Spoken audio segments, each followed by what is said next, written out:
लक्ष्मी जी को अकेले बुलाओगी ना तो उल्लू में बैठ के आएंगी, उल्लू बना के चली जाएंगी। जो अकेले लक्ष्मी जी को बुलाता है, लक्ष्मी जी कभी टिकती नहीं है। अच्छा, लक्ष्मी जब प्रभु नारायण के संग जाती है ना तो उल्लू पर बैठकर नहीं जाती। लक्ष्मी जी के दो वाहन हैं, अकेले बुलाओगे तो उल्लू पर आएंगी, और जो युगल बुलाओगे मतलब नारायण सहित लक्ष्मी बुलाओगे तो उनका वाहन बदल जाएगा। फिर किस में आएंगी आप बताओ? हाँ, हाथी में कौन बोल रहा है? हाँ, जब भगवान जब पत्नी पति के साथ चलती है ना, देखो पत्नी तो जाती है तो अपना एक्टिवा स्कूटी उठाई चलेगी फुर,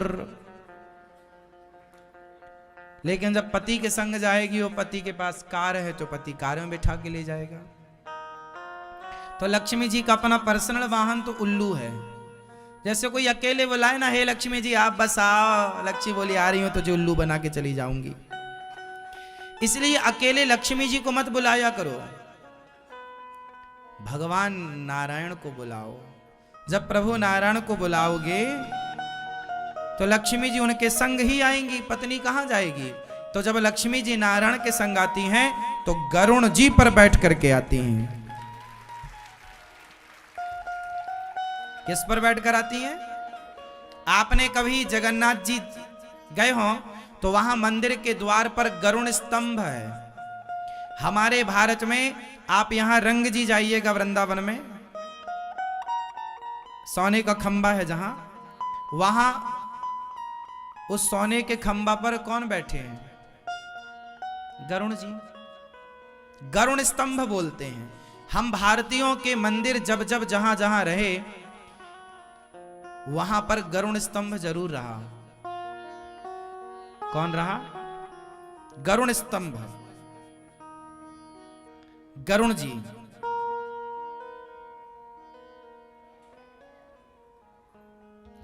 एक तरफ गरुण जी और दूसरी तरफ हनुमान जी। गरुण जी पर सवार होते हैं हमारे भगवान।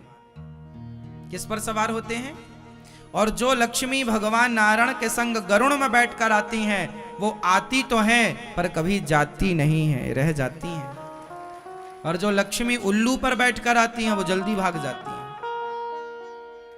इसलिए अकेले लक्ष्मी की उपासना नहीं, प्रभु नारायण के संग।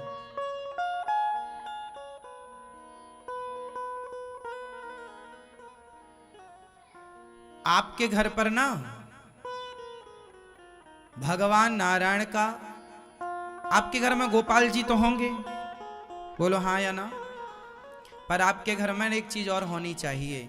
कुछ लोगों के घर में है, कुछ लोगों के घर में नहीं है, होनी चाहिए।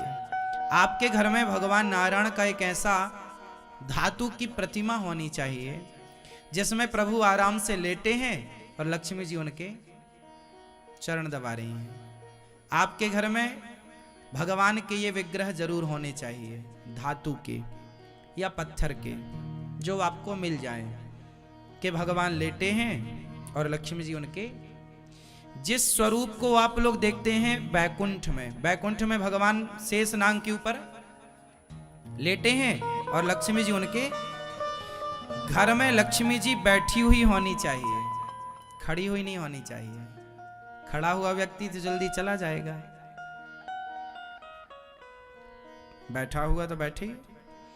तो जब नारायण लेटे होंगे और लक्ष्मी जी चरण दबा रही होंगी तो ये स्वरूप आपके घर में धातु में होना चाहिए, ताकि आप उनको रोज स्नान करा सको, रोज तिलक करा सको, चरणामृत पी सको और भगवान को इस रूप में प्रणाम कर सको। इस प्रतिमा से घर में धन धान्य की वृद्धि होती है।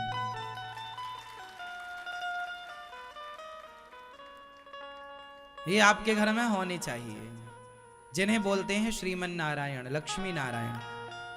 हमारे घर में क्या होने चाहिए? लक्ष्मी नारायण भगवान, लक्ष्मी जी चरण दबाते हुए, ताकि वो आपके घर पे ही बैठ के दबाएं, फिर उन्हें कहीं जाए। दोनों पति पत्नी होंगे तो कहीं भटकने की जरूरत ही नहीं है। आपके घर कोई फिर वो अपना ठिकाना बनाए, मैया यहीं रहो, उनकी प्रॉपर पूजा करो। भगवान श्रीमन नारायण को रोज नहलाओ, उनको लक्ष्मी मैया को नहलाओ और अच्छा ये बताओ, मैंने पहले भी कई बार आपको बताया है, इस संसार की सबसे पहली प्रतिमा कौन सी है? इस संसार की सबसे पहली मूर्ति कौन सी है?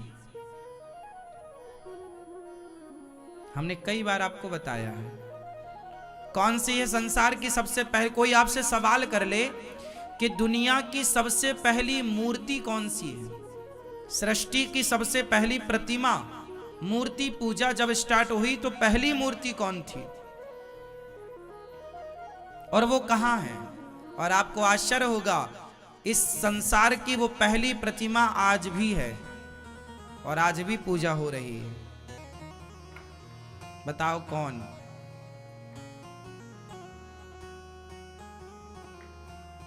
कौन है वो मंदिर?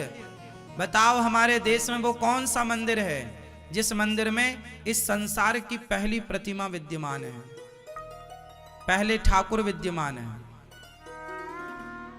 बताओ।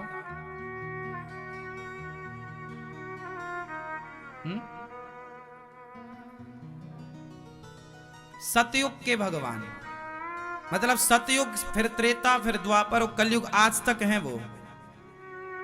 आज तक उनकी सतयुग से परंपरागत पूजा चली आ रही है। लाखों साल पुराना उनका इतिहास मौजूद है, लाखों साल। मोहनजोदड़ो हड़प्पा संस्कृति तो 1800 और 2000 साल पुरानी बात है, हम तो लाखों साल की बात कर रहे हैं।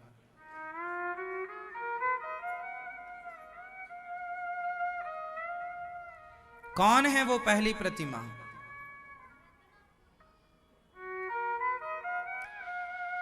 दशरथ जी का नाम क्या था पिछले जन्म में? क्या था दशरथ जी का नाम? क्या था पिछले जन्म में? मनु। और कौशल्या मैया का नाम था शतरूपा।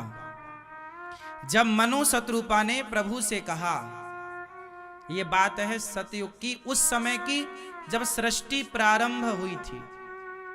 जब सृष्टि प्रारंभ हुई मतलब अभी सृष्टि शुरू हुई, अभी भीड़ भाड़ कुछ नहीं है, कोई भी नहीं है, अभी प्रारंभ काल है। तो मनु शतरूपा ने घोर तपस्या की, 10,000 वर्षों तक कठिन तपस्या की। तब भगवान प्रकट हुए, और भगवान जब प्रकट हुए तो मनु से कहा, मांगो, कुछ मांगो। तो मनु जी ने कहा, प्रभु हमें आपके जैसा बेटा चाहिए। आपके जैसा? बोले अब हमारे जैसा बेटा? भगवान बोले हमारे जैसा तो दुनिया में कोई है ही नहीं, लेकिन हम, आपने मांगा तो हम ही अब बेटा बन के आएंगे आपके, पर आएंगे त्रेता में। तो सतयुग से मनु जी जब तक रहे तो रहे, उसके बाद वो स्वर्ग में आनंद करते रहे। तो मनु जी ने कहा कि प्रभु आप तो त्रेता में आएंगे, तब तक हमें कोई आधार तो दो, हम आपकी उपासना कैसे करें? तब भगवान नारायण ने अपनी एक प्रतिमा उन्हें प्रदान की। ये लो हमारी प्रतिमा ले जाओ और अयोध्या जी में स्थापित करो। मनु जी अयोध्या के राजा थे, तो मनु जी प्रतिमा लेकर के, भगवान ने जो प्रतिमा दी वो कैसी प्रतिमा थी? वही क्षीर सागर शेषनाग भगवान लेटे हैं, जस के तस, जैसे भगवान लेटे हैं। शेषनाग भगवान के गद्दा नहीं है ना, तो शेष भगवान के सुंदर से वो उस पर ही लेटे हैं, गद्देदार सांप, गद्देदार उस पर लेटे हैं। कुंडी पर, जो शेषनाग भगवान की कुंडी है उस पर लेटे हैं और ऐसे हाथ किए हुए हैं, और लक्ष्मी जी उनके चरण दबा रही हैं। बिल्कुल इसी स्वरूप को, लक्ष्मी सहित स्वरूप को प्रभु ने प्रकट कर दिया, प्रतिमा को प्रकट किया और मनु जी को प्रदान किया। मनु जी लेकर अयोध्या जी आए। फिर मनु जी के वंश में जितने राजा हुए वो सब इनकी पूजा करते रहे, यहां तक कि मनु जी जब दशरथ बनकर आए तो इनकी पूजा की। प्रभु राम ने भी पूजा की। आपने सुना होगा, एक बार कौशल्या मैया पूजा कर रही थी, तो मैया ने राम जी को दूध पिला के लिटाया पालने पर, और जब पूजा करने रंगनाथ भगवान के अंदर गई तो वहां भी राम, यहां वहां दुई बालक देखा। रामचरितमानस में शंकर जी स्तुति कर रहे हैं तो रंगनाथ भगवान का नाम ले रहे हैं। शंकर जी बोले बार बार बर मांगऊं हरस दे हो श्रीरंग। श्रीरंग, श्रीरंग मतलब रंगनाथ जी। जो भगवान प्रकट हुए वो रंगनाथ भगवान थे। वो अयोध्या जी में विराजे। जब राम राजा बने 14 वर्ष का वनवास पूरा करके आए तो राम जी के राज्य तिलक में विभीषण जी आए। तो विभीषण जी ने कहा कि प्रभु हम आपसे कुछ मांगे। भगवान बोले मांगो। बोले आपके अयोध्या में ये रंगनाथ भगवान विराजे हैं, अब एक काम करो कि अब तो आप ही भगवान हो, अब यहाँ इनकी क्या आवश्यकता, आप हमें दे दो, हम लंका लेकर के जाएंगे। राम जी बोले ले जाओ।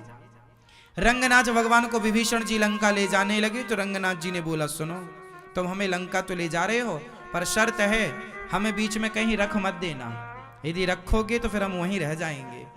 अब विभीषण जी बोले बिल्कुल ही रखेंगे।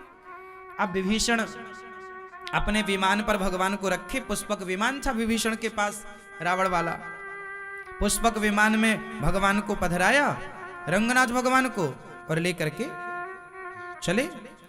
तभी विभीषण जी को ना लघु शंका आ गई। जब लघु शंका आई तो उन्होंने अपना विमान रोका, और रोका तो वो जिस तरफ उतरने वाला था उसी तरफ भगवान को पधरा रखा था। तो जब तक भगवान को नहीं उतारेंगे तब तक वो उतर नहीं सकते थे। तो उन्होंने भगवान जी को भी उतार के वहां, वो भूल गए कि भगवान ने ये वचन लिया कि हमें कहीं रखना मत। तो विभीषण जी ने उनको जमीन में वहीं पधरा दिया, और जैसे ही रखा लघु शंका करके आए, स्नान इत्यादि करके जब आए तो उठाए तो उठे ही नहीं। भगवान बोले भूल गए, हमने बोला था ना मैं रखना मत। अब विभीषण जी रोने लगे, प्रभु क्या बताएं, वो गलती हो गई, आपको हमने रख दिया। भगवान बोले कोई बात नहीं, मैं अपने भारत को छोड़कर जाना ही नहीं चाहता, पर तुम एक काम करना कि मैं देखूंगा तुम्हारी तरफ, चिंता ना करो। इसलिए रंगनाथ भगवान का मुंह दक्षिण की तरफ है, और तुम पूजा करने रोज यहीं आया करो। आज भी विभीषण जी रंगनाथ भगवान का पूजन करने आते हैं। विभीषण जी अमर है ना, तो विभीषण जी आज भी आते हैं। तो जो पहला मंदिर है, जो पहली प्रतिमा है, वो रंगनाथ भगवान की प्रतिमा है। ये देखिए टीवी पर आप देख सकते हैं, ये रंगनाथ भगवान है, ये रंगनाथ भगवान टीवी पर आप देखिए, ये रंगनाथ भगवान है लेटे हुए। तो भगवान विराजे हैं, ये रंगनाथ भगवान है। श्रीरंगम, गोदावरी नदी के तट पर आज भी मंदिर है श्रीरंगम। अभी राम जी की प्रतिष्ठा के पहले मोदी जी भी गए थे वहां दर्शन करने श्रीरंगम। आप कभी दक्षिण जाओ ना तो सब जगह जाओ। कहां कहां जाओ, जैसे आप लोग रामेश्वरम जाते हैं, रामेश्वरम के पास ही है श्रीरंगम। फिर वहीं पास में तिरुपति बालाजी हैं, तिरुपति बालाजी, श्रीरंगम, रंगनाथ जी और शिव जी रामेश्वरम। ये तीनों दक्षिण में ही हैं और 300 किलोमीटर की दूरी पर हैं। लगभग कंफर्म हम नहीं कह सकते, लगभग 300 किलोमीटर, 350 किलोमीटर की दूरी है। ये दास दर्शन किया है तीनों स्थानों का। तो वहां पर रंगनाथ भगवान है। रंगनाथ भगवान की बहुत महिमा है।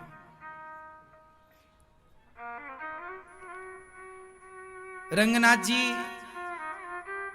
की पूजा श्री रामानुजाचार्य जी करते थे। ये हमारे दर्शन कीजिए रामानुजाचार्य जी। ये जो रामानुजाचार्य जी हैं आज से 1000 साल पहले इस धरती पर आए। क्यों आए? बोले पाप इतना बढ़ गया, अत्याचार इतना बढ़ गया, तो लक्ष्मी माँ ने लक्ष्मण जी को आदेश दिया जाओ तुम दर्शन दो और लोगों पे धर्म की स्थापना करो। तो रामानुजाचार्य जी आते हैं, लक्ष्मण जी ही रामानुजाचार्य जी के रूप में आए। आज से लगभग 1000 वर्ष पहले। और रामानुजाचार्य जी ने खूब धर्म की स्थापना की, भक्ति का प्रचार किया, प्रेम को प्रचारित किया कि प्रभु से प्रेम करो बस। रामानुजाचार्य जी आए और जब इनका जीवन कार्यकाल पूरा हुआ, जब इनकी अंतिम घड़ी आई और जब इन्होंने प्राण विसर्जित कर दिए, प्राण त्याग दिए, तब इनके शिष्यों ने, ये घटना है, ये घटना भी वहीं रंगम की है, रंगनाथ जी की, रंगनाथ मंदिर के अंदर रंगनाथ भगवान की पूजा आप करते थे। फिर जब इनका शरीर पूरा हुआ, श्री रामानुजाचार्य जी का, स्वामी श्री रामानुजाचार्य जी का, तो इनके शिष्यों ने कहा चलो अब समाधि कर देते हैं। तो जमीन में गड्ढा खोदा और इनको विसर्जित किया। तो रंगनाथ भगवान रोने लगे।